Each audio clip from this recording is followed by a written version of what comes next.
Las Vegas, 2004. High school friends Ryan Ross and Spencer Smith form a Blink-182 cover band. They call the band Pet Salamander. The boys recruit their friend from a nearby school, Brent Wilson, to play bass for the band.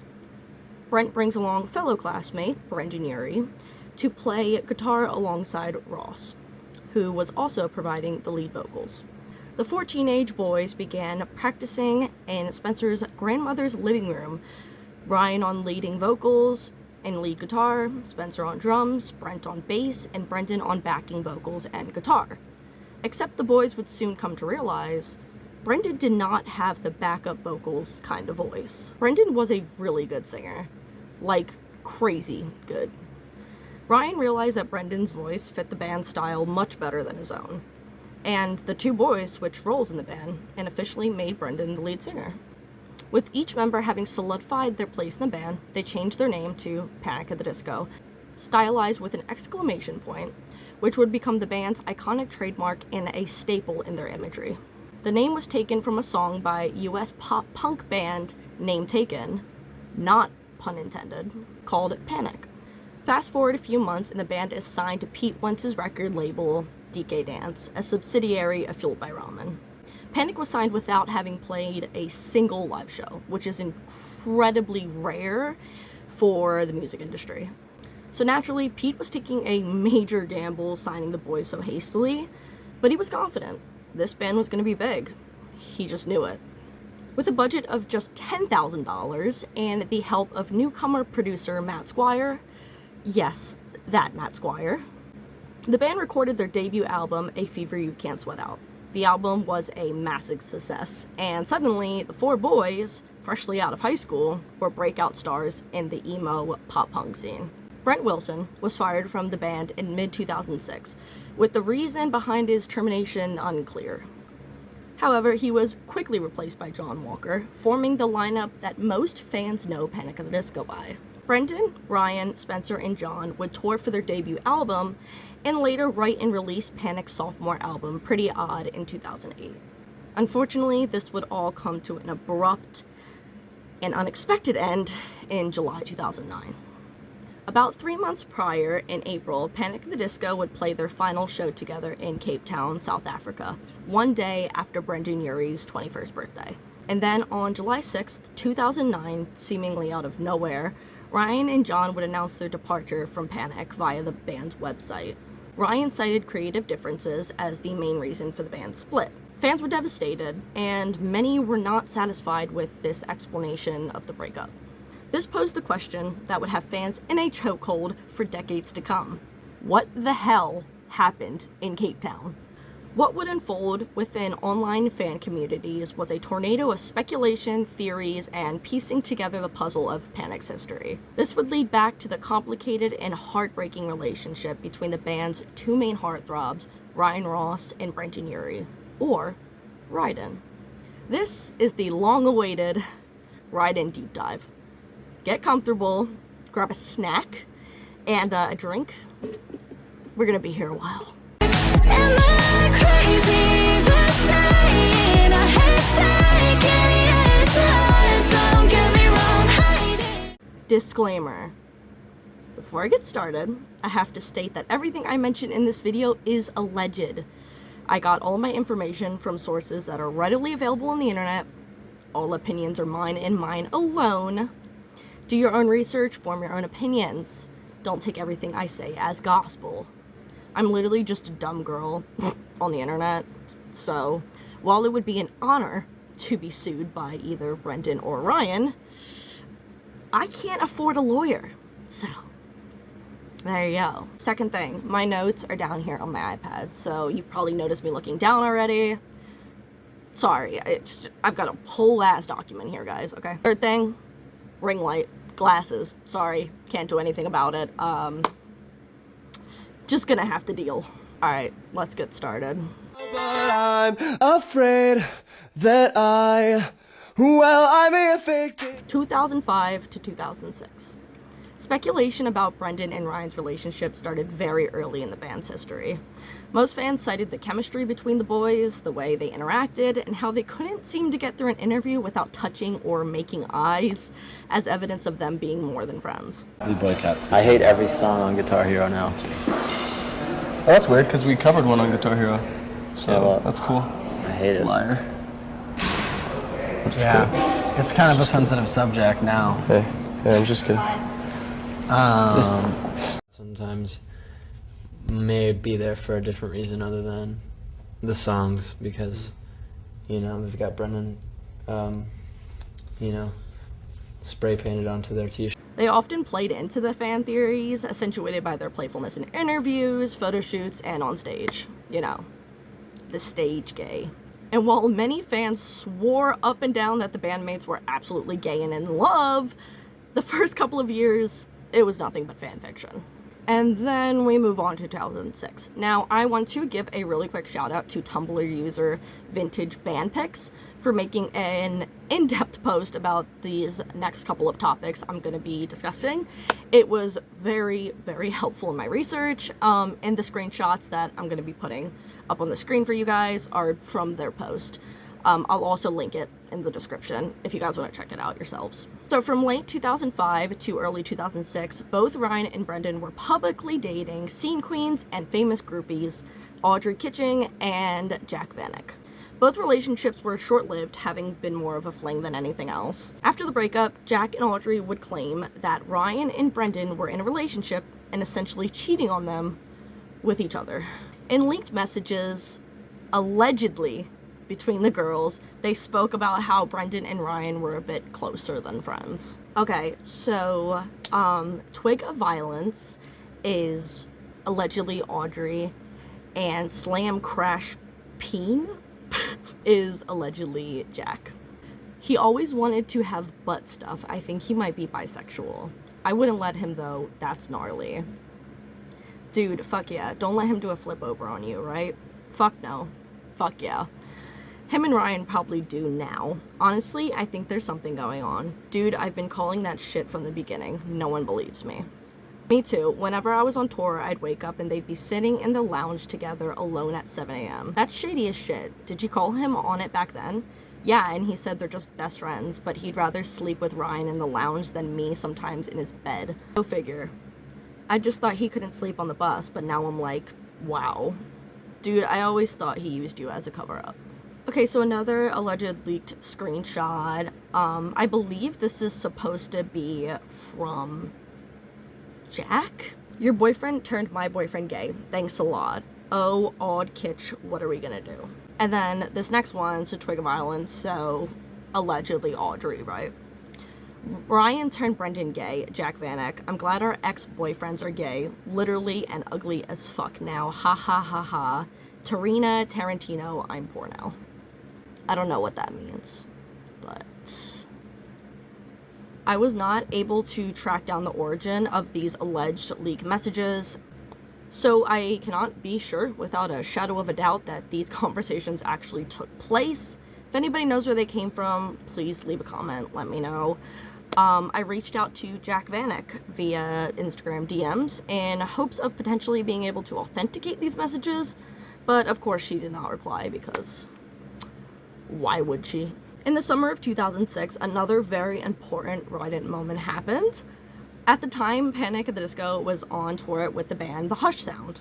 The lead singer, Greta Salpeter, I hope I'm pronouncing that right, later did an interview that became pivotal in piecing together the Ryden lore. When asked about her craziest touring experience, she reminisced about skinny dipping with Panic after a show in Myrtle Beach.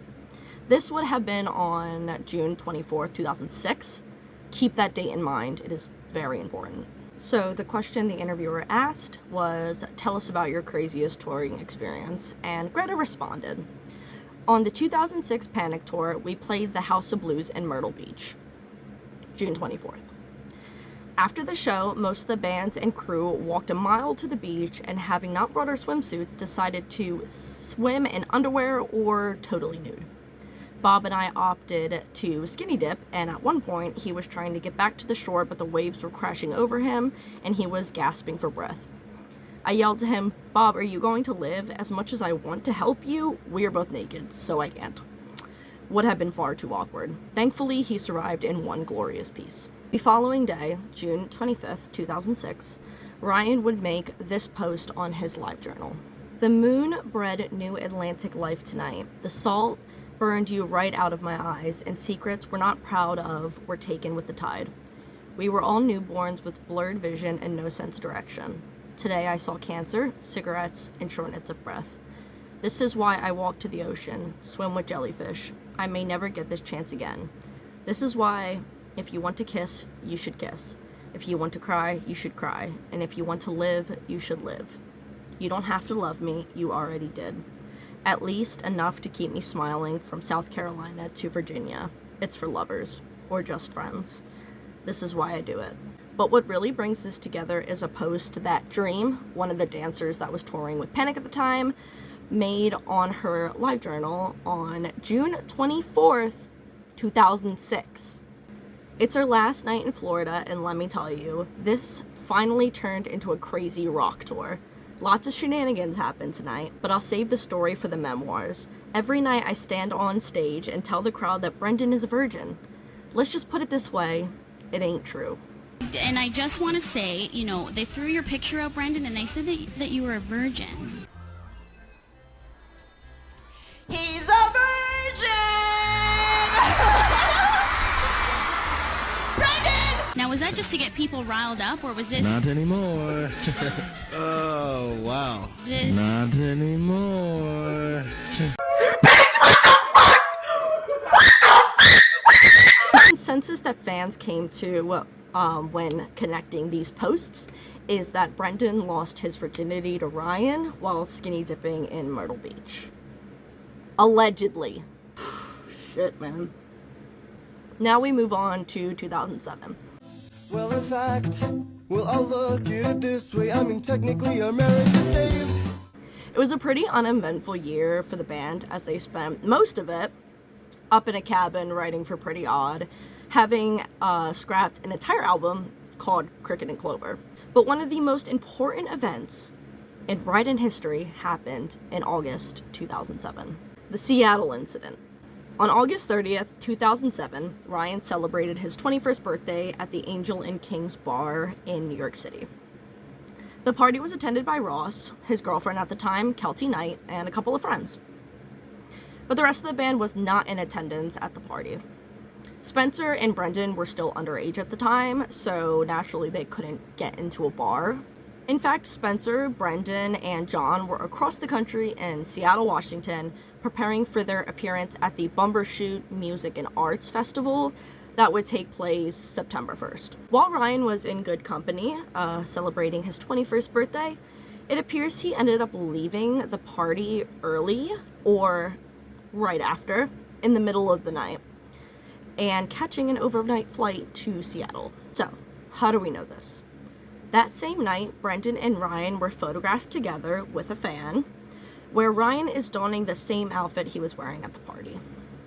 This photo was confirmed to have taken, or have been taken in Seattle. The band was not scheduled to perform at the festival for another 2 days. Surely Ryan didn't have to leave his own birthday party in such a hurry to arrive in Seattle. He didn't. He flew overnight from New York City because the one person he wanted to spend his birthday with was in Seattle, Brendan. This infamous event would influence one of the most notorious songs on the band's sophomore album, Northern Downpour. 2008. What's the one rumor that you guys have read about yourselves that is just probably the most ridiculous above and beyond any others? Oh God. There's a lot. There's a lot of rumors. There's a real large amount. I love the ones that are like dead set on us dating. Like they are. Yeah. And they're just lying to everyone. Yeah. The Ryan, Brendan. Yeah, which is obviously completely sex true. tape. Well, yeah. You know. Yeah. Well, why wouldn't it? Pretty Odd was released on March 25th, 2008 to much success. And while the album is chock full of Ryden undertones, no song is quite as important as Northern Downpour. I just wanted it to be as simple as possible as far as the arrangement, because I think that the melody and the lyric are just the focal point of that song. It's got some of my favorite lines in it, like the world's a broken bone, melt your headache, call it home. Some of the stuff that I thought actually had something important to say on. And while speaking with Rolling Stones magazine about the album, Ryan stated that he wrote Northern Downpour as a gift to Brendan. Ryan told Brendan to pay close attention to the lyric, I know the world's a broken bone, but melt your headaches, call it home. and while this alone was enough to get fans' little Ryden hearts beating faster, the song also calls out to the Seattle incident. The lyric, I missed your skin when you were east. You clicked your heels and wished for me. this references Ryan flying across the country to be with Brendan. Brendan was east, Ryan was west. Another fun little Ryden moment from this year took place on January 8th, 2008, when Spencer and John did an interview with Out magazine. Do you think your gay fans are confused about you? Smith, me and Ryan just over the past summer both recently purchased our first houses. We used the same interior decorator and she thought Ryan was gay for the first 3 months. And I had to tell her that he had a girlfriend for over a year and a half. Kelty, by the way. So we have talked about it. For whatever reason, our personal taste and preference in art and for videos and artwork appeals like that. Walker, I think everyone's just too afraid to have a good time. Everyone's got to loosen up a little bit. Smith, we don't care who likes us or dislikes us. Walker, what's the problem if Ryan and Brendan were actually dating? You know, there's not really any problem with that. Smith, because they might be. Well, you have it here for... I can't make this shit up. I can't make this shit up. 2009. Hey moon, please forget to fall down. Hey moon, don't you go down. 2009 marked the end of Panic at the Disco as fans knew it at the time. Yes, it's time to talk about Cape Town. On April 13th, 2009, at the Coca-Cola Zero Fest in Cape Town, South Africa, Panic would play their last set as the quartet. The show went well, and for all fans knew, Panic was enjoying touring for the latest album and were preparing to begin writing the third album. Except this wasn't true. On July 6, 2009, Ryan and John would announce their departure from Panic at the Disco in a post on the band's official website, much to the dismay of fans. Creative differences would be cited as the official cause of the band's split, but as emotions grew high, fans theorized that there was a different motivation behind the breakup. And what was that theory? Brendan and Ryan officially broke up in Cape Town. Now, if you are hoping for an absolute 100% answer to what the hell happened in Cape Town, I'm very sorry to disappoint. However, I am obviously a subscriber to this particular theory, so let's talk about it. In 2010, John and Ryan's new band, The Young Vanes, would release an album called Take a Vacation.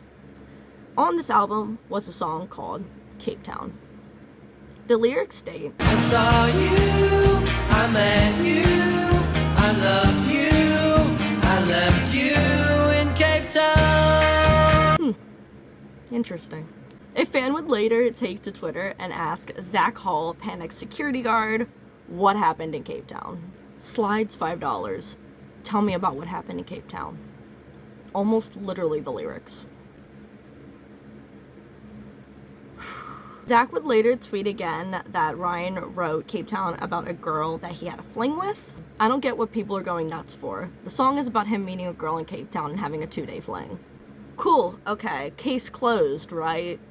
Wrong. Let's take a look at some tweets from back in 2009, shortly after whatever happened to Cape Town supposedly happened. Tweet from Ryan. This was on April 16th, 2009, so this would have been 3 days after the Cape Town show. I left my soul in Cape Town. Brendan posted on June 24th, 2009, love me, say that you love me.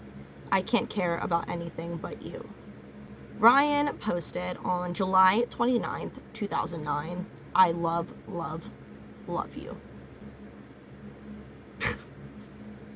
Y'all. So, obviously, Brendan asks for 3 I love yous in his tweet. Ryan responds with 3 loves in his tweet.